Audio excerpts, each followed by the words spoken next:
avec Fréquence Plus. Surprenez votre famille et vos amis grâce au grand chef de Bourgogne-Franche-Comté. Cette semaine, je suis à Saint-Germain-du-Bois en Saône-et-Loire, toujours en compagnie du chef Didier Guyot dans les cuisines de Haut Gastronome de l'hostellerie Bressane. Bonjour chef. Bonjour Charlie. Alors, semaine festive, semaine de Noël et semaine du jour de l'an qui arrive. Et on vous propose aujourd'hui une papillote de pigeon de Bresse à la courge.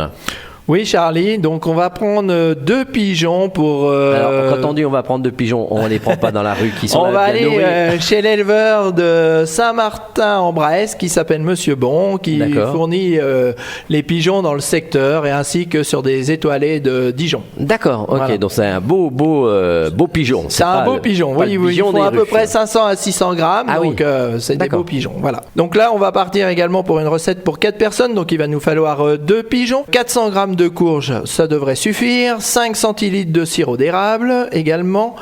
On va faire la garniture avec 10 pièces d'oignons grelots, 50 grammes de poitrine de porc fumée, et pour faire notre sauce, il nous faudra une carotte, un oignon, un petit peu de beurre pour rissoler ces carottes et ces oignons, de l'huile d'olive également, un peu d'huile de colza, 1 litre d'eau pour le fond, le sel, le poivre et de la maïzena pour faire la liaison au cas où. Et on va préparer également soit du papier de cuisson pour papillote, ou soit éventuellement du papier aluminium comme on a tous à la maison. Oui, on en a tous. Voilà. Alors ensuite. Donc là, on va préparer nos pigeons. Donc on peut faire ça par éventuellement l'éleveur ou le volailler. Hein, ça pose pas de problème. On va défaire les cuisses en premier et on va lever les filets.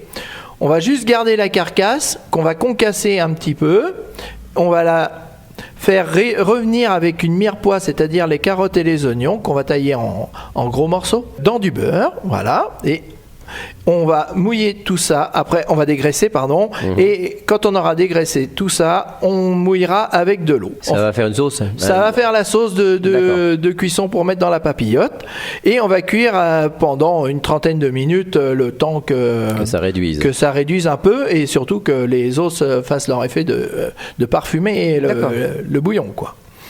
Voilà, en attendant, on va éplucher notre courge, donc un peu soit de la butternut, soit de la... faut faire attention, parce que souvent c'est dur et on y va doucement. Oui, il faut y aller doucement, donc par quartier, tranquillement, bien... pas trop en enlever, surtout de peau, donc faire attention quand même, prendre un grand couteau, voilà. Et puis on va, quand on l'aura épluché, on taillera des cubes de 1 cm, ça suffit. On va les mettre en attente sur une assiette, et pendant ce temps-là, on va également éplucher nos petits oignons grelots qu'on va glacer à brun, c'est-à-dire qu'on va les cuire avec un petit peu de beurre, un petit peu de sucre également, mais léger. On met nos oignons grelots, on les fait colorer et après on mouille avec un tout petit peu d'eau et on attend que la cuisson se termine à couvert. Ils sont un petit peu caramélisés. Ça sera un petit peu caramélisé. C'est le glaçage à brun. Voilà. D'accord. Après on taille notre poitrine en lardons. On va d'abord la blanchir à l'eau, l'égoutter et la faire rissoler dans l'huile de colza. Une cuillère à café suffira, c'est pas la peine d'en mettre plus. Hein.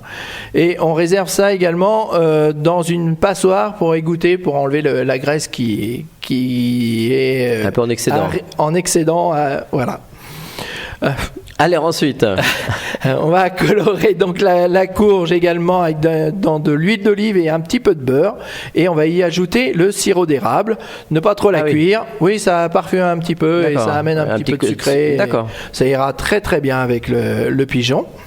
On va colorer par la suite, on va donc colorer les filets de pigeon côté peau. Simplement avec de l'huile de colza.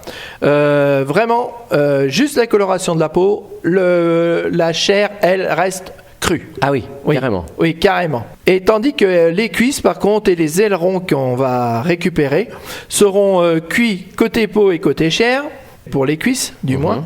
Et on va mettre... dans notre fond qu'on a passé peu de temps auparavant, on va les mettre à cuire parce qu'il faut prolonger la cuisson pour ces deux aliments-là. D'accord. Parce que c'est très ferme si on ne le fait pas. Donc il faut vraiment aller jusqu'à une cuisson un peu plus excessive de ce côté-là. Après, ce qu'on va faire, c'est qu'on va enlever donc les cuisses et les ailerons et on va récupérer donc le fond de cuisson pour nous faire notre sauce. Et si on a besoin, on la lie un petit peu avec de la maïzena pour la faire épaissir légèrement, ça suffit.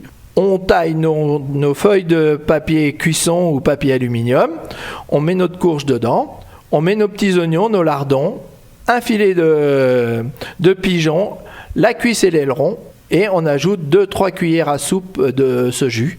On ferme donc notre papillote soit avec une ficelle, soit éventuellement avec des petits élastiques. Dans certains, ils ont les élastiques intégrés dans le carton, on va dire. Et puis, si c'est du papier aluminium, on a juste à le fermer des deux côtés, comme on fait. Et on met au four. Et on met au four pendant 10 minutes à 180 degrés. Voilà, ça suffit, il n'y a pas besoin d'écœur plus. Voilà, c'est une belle papillote, il n'y a pas de pétard dedans, vous pouvez l'ouvrir tranquille après. Merci Didier Gillot pour cette nouvelle recette. Et d'ici là, chouchoutez vos papilles. Chaque semaine, découvrez les meilleures recettes des grands chefs de Bourgogne-Franche-Comté. Du lundi au vendredi, à 5h30, 11h30 et 19h30, chouchoutez vos papilles. Fréquence Plus.